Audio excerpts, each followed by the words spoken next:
Je m'appelle Patrick Mativa, je suis artisan menuisier dans le Puy-de-Dôme. Je suis installé depuis 29 ans et j'ai toujours fait de la menuiserie depuis que je suis tout petit.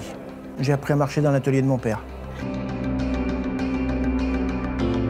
Savoir-faire traditionnel. Pour deux chantiers, le premier c'était le chantier de la porte sur lequel j'avais mis un système de contrepoids parce que c'est une porte qui était horizontale, une porte de cave. À l'origine, j'avais mis un système mécanique qui était un ressort à gaz. Je l'ai changé une première fois et la deuxième fois, il a duré 2 ans. Le client m'a dit « je veux plus de ton machin, tu me trouves une autre solution ».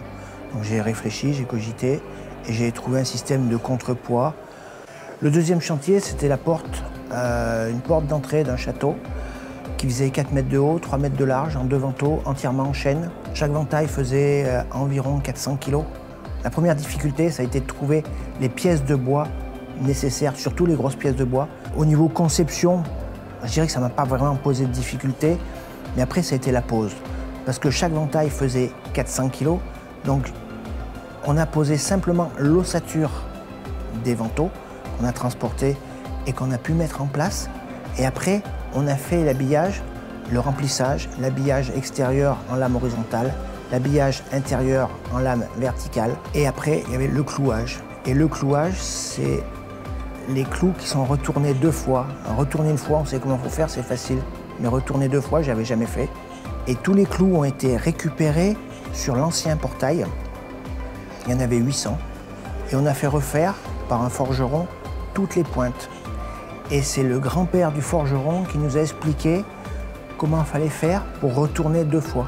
C'est une technique particulière que je ne connaissais pas et que maintenant j'ai mis dans ma petite tête.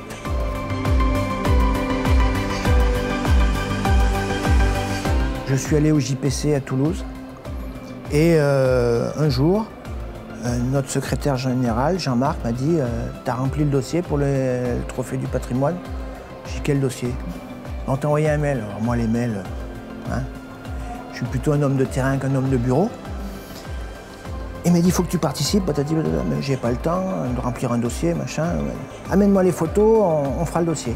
Donc j'ai amené les photos des deux projets et j'ai expliqué ce que j'avais fait, ce que je viens de vous expliquer grosso modo. Et c'est eux qui m'ont fait le dossier.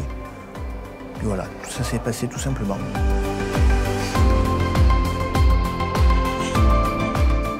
C'est une reconnaissance, c'est un moment de plaisir, c'est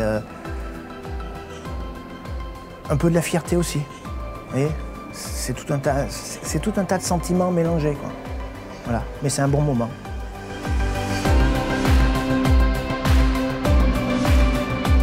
Après, sur un plan professionnel, ouais, ça fera un joli trophée dans mon bureau.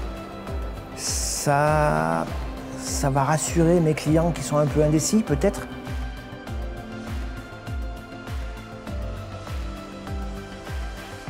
Fais-le. N'hésite pas, vas-y, fonce. C'est tout. Il n'y a pas à hésiter.